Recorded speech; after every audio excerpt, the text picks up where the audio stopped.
la culpa de todos y la santidad de todos. ¿Sí voy bien? Si hay algo, por favor, que les llama la atención, digan. Bueno, pues el día de hoy, y no lo encontramos en muchas partes, pero el apóstol Pedro les está diciendo a los hermanos predicadores, ustedes, cada uno de ustedes es requerido para ser sacerdotes. Cada uno de ustedes representa a Dios. Cada uno de nosotros representa a Dios. Y cada uno de nosotros representa la santidad del pueblo de Dios. Gabriel, Nora, hermana Carmelita, hermano Emilio, Maite. Cada uno de nosotros representa la santidad del pueblo de Dios. Aquí y en tu casa y en la calle y en su intimidad representa la santidad del pueblo de Dios. Está bien difícil, es emocionante, pero cada uno de nosotros vamos a llevar la palabra de Dios. Vamos a hablar personalmente con Dios y aplicar su palabra en nuestras vidas y representar la santidad de Dios. Yo no quisiera que me tocara esta responsabilidad, es que es muy grande. Y Pedro el apóstol les está diciendo, ustedes están preparados para eso y tienen que, les acaba de decir arriba, tienen que abandonar todas esas malas cosas que tenían antes, que les heredaron sus padres, que estaban amoldadas al mundo, y tienen que ir al siguiente paso. Ustedes son rocas que tienen vida, rocas firmes, pero tienen vida, y se les está llamando a sacerdocio. Y fueron escogidos para eso, como decía Carlos. Van a ofrecer sacrificios espirituales. Ya la carne del Señor ya fue entregada, ya Él fue entregado. Ahora nosotros espiritualmente, es decir, vamos a vencer todo lo que nos llama a pecado, todo lo que nos perturba, todo lo que nos distrae. Está difícil. Es una responsabilidad muy difícil, pero es hermosa porque nos la está dando y nos escogió para ello. Y si tú crees que o tus riumas o tu hígado o el calor que hace le van a poner zancadilla a Dios y ya nomás por eso no vas a cumplir, pues qué poquito estamos entendiendo el poder de Dios. Y el Señor dice que venzas tu mal humor en la mañana y a mediodía ya hace calor y en la noche si te fue mal y que venzas tus temores porque eres agua viva, porque eres una roca firme y que no seas débil, pero además dice que te mantengas santo y puro para ti y para el mundo, porque representas al pueblo de Dios y representas la santidad de Dios. Y con ese grupo de cristianos, el Señor dice que está construyendo su iglesia.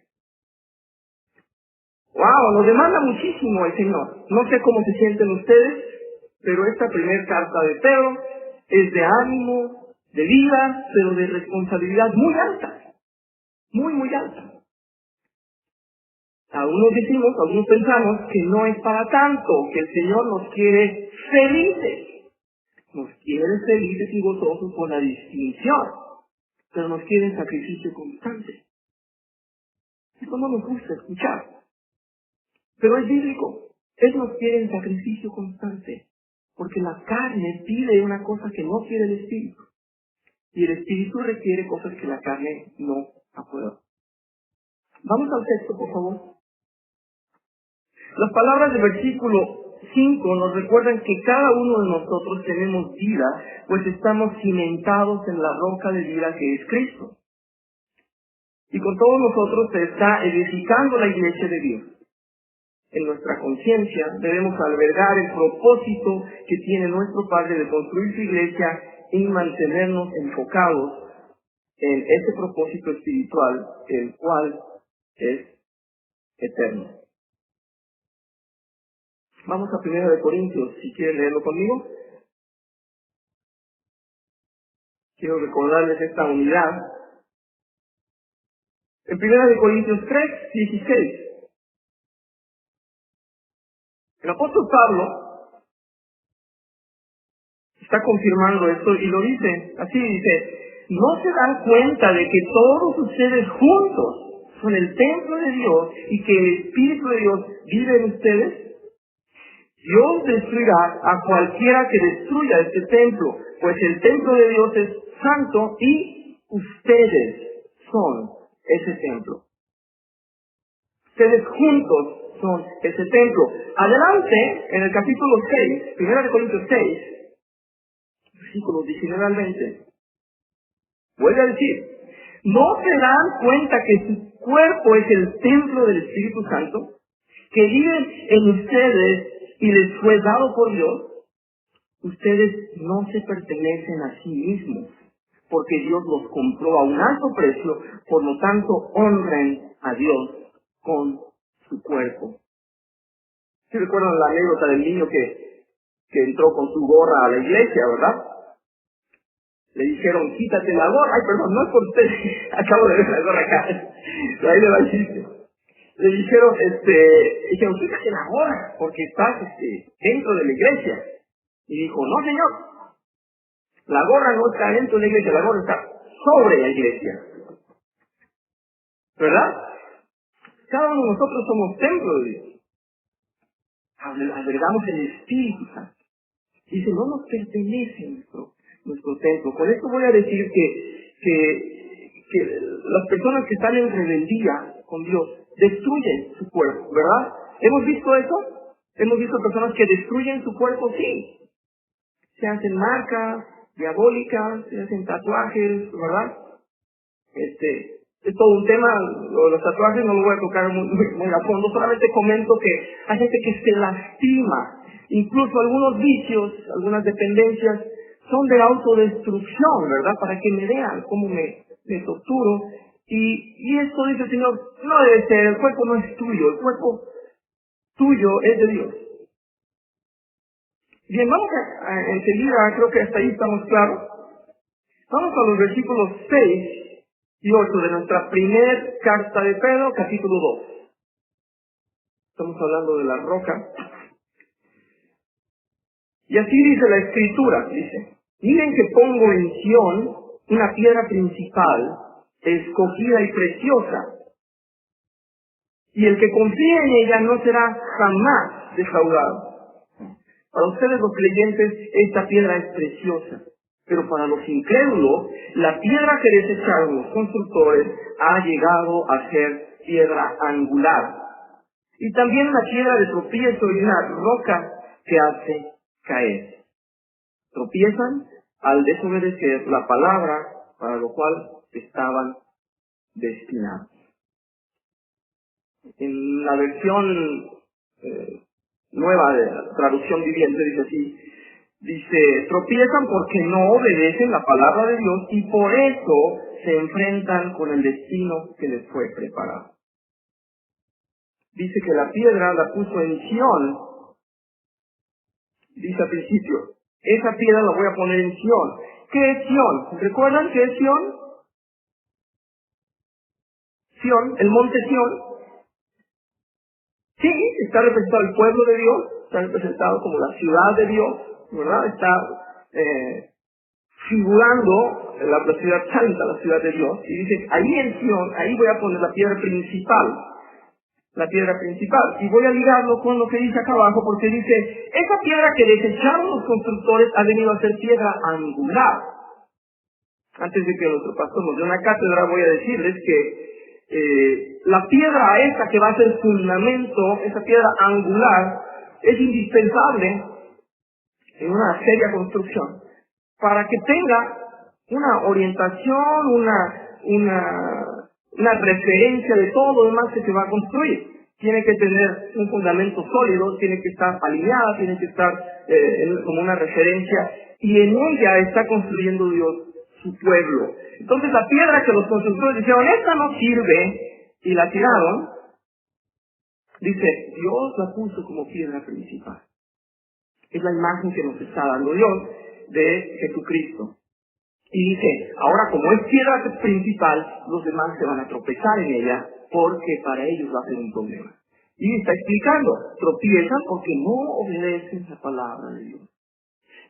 Cristo les estorba a muchísimas personas, ¿verdad? Cristo le estorba al señor que pone su negocio nocturno en el pueblo. Cristo le estorba al que quiere vender droga. Cristo le está estorbando, está tropezando constantemente porque la regla de Dios es que no se haga eso y Él lo está haciendo. Entonces Cristo es un estorbo para el mal. Y Cristo es un estorbo para nosotros cada vez que queremos pecar. Y cada vez que la carne nos dice, mira qué sabroso está ese pecado, Cristo nos estorba. Es la función del Señor. Fundamentar lo que está bien hecho y el que ande chueco pues se va a tropezar por ahí. Y si el pastor nos quiere extender acerca de la piedra angular, pero bueno, ahora hay instrumentos y tal. Y sigue siendo Cristo la referencia, la piedra central. Muy bien, en nuestro texto dice, la aplicación de la palabra de Dios en nuestras vidas principalmente es el conocimiento y la seguridad de que en Cristo estamos a salvo, sostenidos por Él. Pero también existe el sentido práctico que debemos conocer. Estamos hablando de esa piedra. Lean por favor conmigo Lucas. En el Evangelio de Lucas, el capítulo 6, versículos 47 al 49. Esto ya es muy conocido, pero es exactamente la imagen que el Señor nos ha mostrado de una manera muy clara. Esto también está en Mateo 7, pero vamos a ver el de Lucas, que ya estamos ahí. Dice, todo aquel que viene a mí, que oye mis palabras y actúa en consecuencia, puede compararse a un hombre que para construir una casa, cavó primero profundamente y puso los cimientos sobre la roca viva. Cuando luego se desbordó el río y se produjo una inundación, aquella casa resistió el embate de las aguas, porque estaba bien construida. En cambio, todo aquel que me oye, pero no actúa en consecuencia, puede compararse a un hombre que construyó una casa sin cimientos sobre el puro suelo. Cuando el río se precipitó sobre ella, se vino abajo al instante y fue grande su ruina. Bueno, esto lo presenta, se los dije ya en Mateo también. Es muy conocida esa imagen y definitivamente es la verdad. Si estamos basados en Cristo, nada nos va a derrumbar. El mundo se va a tropezar con nosotros, pero vamos a estar firmes. Esto es una imagen muy sencilla, yo creo que queda muy claro. En nuestro texto dice, vemos que debemos cimentar nuestras vidas en Cristo para que tengan seguridad y firmeza. Ello significa que debemos conocer las Escrituras, seguir la voluntad de Dios y que todo lo que hacemos gire en torno a la persona de Jesucristo. Jesús es el modelo a seguir. No sé si hay dudas hasta el momento. Las imágenes son muy sencillas. Vamos adelante. Los versículos 9 y 10 de nuestra carta Pedro, número 2, capítulo. Dice, pero ustedes son linaje escogido, real sacerdocio, nación santa, pueblo que pertenece a Dios, para que proclamen las obras maravillosas de aquel que los llamó de las tinieblas a la luz admirable. Ustedes antes ni siquiera eran pueblo, pero ahora son pueblo de Dios. Antes no habían recibido misericordia, pero ahora ya la han recibido. En el texto puse, en este pasaje, Pedro hace conciencia principalmente a los gentiles creyentes de que somos muy valiosos porque hemos sido escogidos, que tenemos la comisión de ministrar llevando la palabra de Dios y hablando de sus maravillas. Debemos dar testimonio de cómo fuimos rescatados de la oscuridad y la perdición. Dice, ustedes ni siquiera eran pueblo. Pues somos los gentiles, ¿verdad? Ni siquiera un pueblo que Dios había elegido. Y voy a hacer dos referencias nada más, una del Antiguo Testamento, una del Apocalipsis, para que vean la distancia, pero siempre nos había dicho ya que nos estaba preparado un sacerdocio. En Éxodo 19 dice, aunque toda la tierra me pertenece, ustedes serán para mí un reino de sacerdotes y una nación santa. Eso dice en Éxodo. En Apocalipsis dice, al que nos ama y que por su sangre nos ha librado de nuestros pecados, al que ha hecho de nosotros un reino, sacerdotes al servicio de Dios su Padre. A Él sea la gloria y el poder por los siglos de los siglos. Entonces nos requiere con esa santidad, con esa dedicación, con esa misión, con esa responsabilidad. Somos elegidos, somos salvos, no hicimos nada para salvarnos, Él nos rescató, Él nos tomó, sí, pero para transformarnos y utilizarnos. Le vamos a ser útiles, le estamos siendo útiles al Señor. Tenemos que adoptar ese sacerdocio. Si no queda claro sacerdocio en esta clase, puedo seguir hablando de sacerdocio, pero es muy sencillo, aunque sea tan importante y tan complejo, es muy sencillo. Debemos adoptar la santidad de nosotros. Si escuchamos en oración, el Espíritu Santo nos va a dictar lo que tenemos que hacer. Se los aseguro. Es palabra de Dios. Comunión con Él y nos va a decir qué hacer. En realidad, el mundo, el día de hoy dice, haz lo que quieras. El mundo de hoy dice, ¿quién te va a decir qué hacer? Tú eliges qué tipo de sexualidad quieres. Si prefieres hombres, si prefieres mujeres, si prefieres los de tu sexo o los de otro sexo, tú eliges, dice el mundo. Y dice Dios, no, yo te hice como debe ser. Y dice el mundo, bueno, es que tu forma de pensar, basta con que la creas para que se realice y el mundo se va a adaptar a ti. Vean lo que dice en el Facebook, todo el mundo sube, hay cosas que dice, tu libertad, tu felicidad, tu tranquilidad es lo que más vale.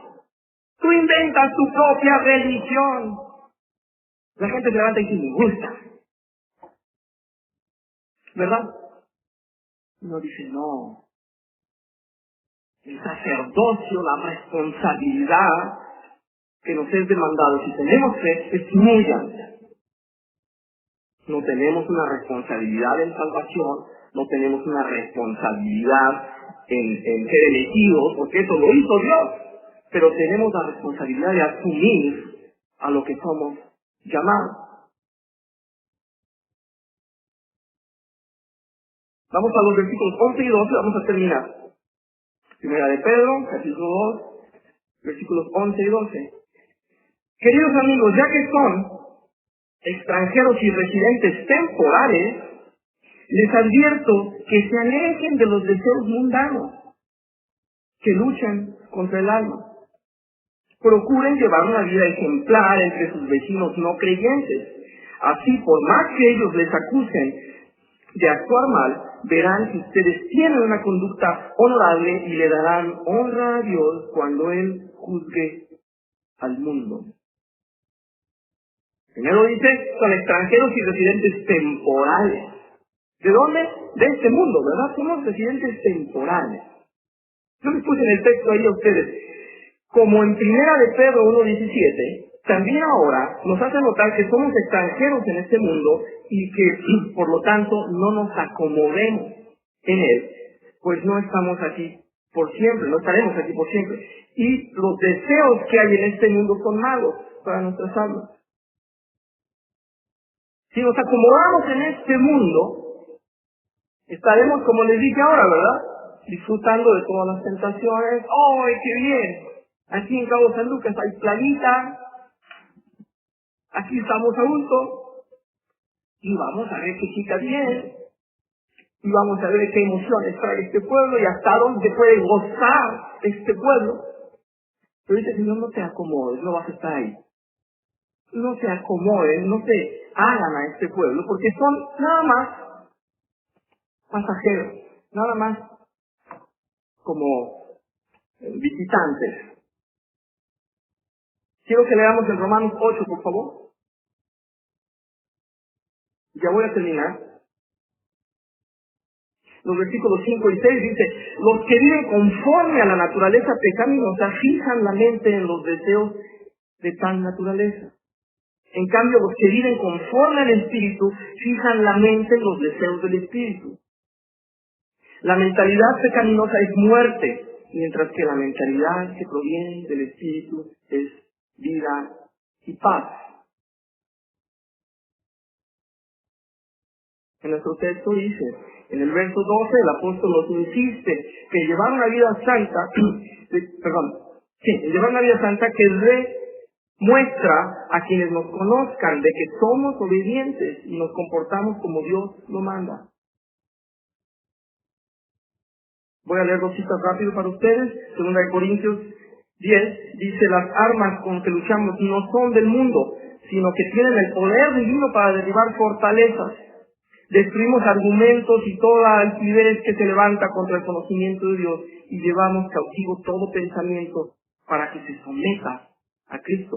¿De quién serán las fortalezas? Pues las fortalezas que tiene el mundo, las fortalezas que tiene nuestra carne. Es que yo soy un intelectual, yo debo tener más razón. Es que yo organizo mi vida a mi manera y estoy muy bien organizado y así es como debo vivir y como quiero vivir. Y dice el Señor, voy a derribar esas fortalezas con el Espíritu, porque no vas a poder, porque vas a fallar, vas a tener un vacío. Y dice el Señor, eso que está deseando tu carne, esas fortalezas no sirven y las tienes que derrumbar. Si sigues siendo tú el principal en tu vida, ¿qué pasó con aquel cuadro que mostré cuando estábamos viendo el cristocéntrico, la vida teocéntrica? Que todo giraba en torno a Dios, pero normalmente en nuestras vidas no nos gusta y decimos que todo debe girar de acuerdo como nosotros queremos. Pues Dios está como una opción. Y dice, Señor, esas fortalezas las voy a derrumbar. Y las tienes tú también que ir derrumbando en tu voluntad, someterlas. Dice ahí que todas las críticas en nuestro texto, la hoja que les doy, para terminar, dice, todas las críticas y conceptos de hombre serán destruidos cuando llegue el juicio divino. Entonces nuestras vidas darán honra al Todopoderoso, quien es justo en sus juicios. Mientras seamos peregrinos en este mundo, vamos a ser criticados y vamos a ser juzgados por todos los que nos ven. Y dice aquí en 1 de Pedro, ellos darán cuentas a Dios y ellos van a reconocer que estábamos en la razón. Que eso ridículo que parecemos para ellos, en honrar a Dios, en sacrificar nuestra carne, en limitarnos en los deseos, en privarnos de tantas cosas. Eso no es ridículo, porque va a llegar el día en que llegue el juicio y van a decir, tenían razón, estaban honrando a Dios. No sé si queda alguna duda. Quise ver todos estos versículos del 4 al 12, porque es el mismo tema. La roca firme y el real sacerdocio que nos es demandado. Los invito a que no tengamos esa apatía, ese temor, esa impotencia que nos impresiona cuando nos demandan sacerdocio, porque a mí me cuesta mucho trabajo aceptarlo y ponerme a la obra, pero día a día nos es demandado un poquito de sacerdocio cada día, como un entrenamiento, cada día, un poquito de cómo represento la santidad de Dios, cómo represento a mi pueblo. Somos una raza diferente, ya no somos mortales. No estoy hablando de las razas en el mundo, negros, amarillos, o blancos, o anglosajones, o latinos, o X. Estoy hablando de la raza inmortal, de la raza que el Señor eligió, del pueblo que Él eligió para Él. Y es muy alto el requerimiento del sacerdocio y de la vida que nos es dado en el Espíritu de poder mostrarlo.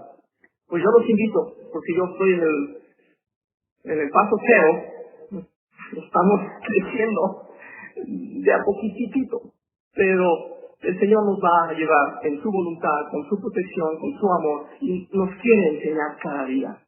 Y aquí estamos para Él, para honrarle, para aprender que estamos en su mano y que somos algo muy valioso, ¿verdad?